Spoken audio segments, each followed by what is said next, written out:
তো আজকের মেনু এই হচ্ছে মরিচ ভর, লাল পেঁয়াজ দিয়ে দেখো ধোয়া উঠছে, খিচুড়ি স্টিকি রাইস দিয়ে মানে আতপ চাল দিয়ে, আর এই হচ্ছে হাট চিকেন। খেতে বুঝতে পারবো কেমন হয়েছে।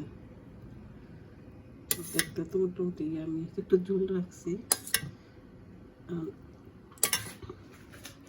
দেখি কেমন হয়েছে।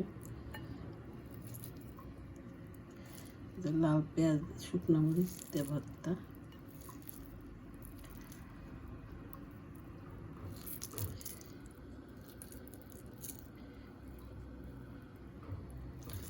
লাল করে শুকনো মরিচ তো সবারই খুব পছন্দ,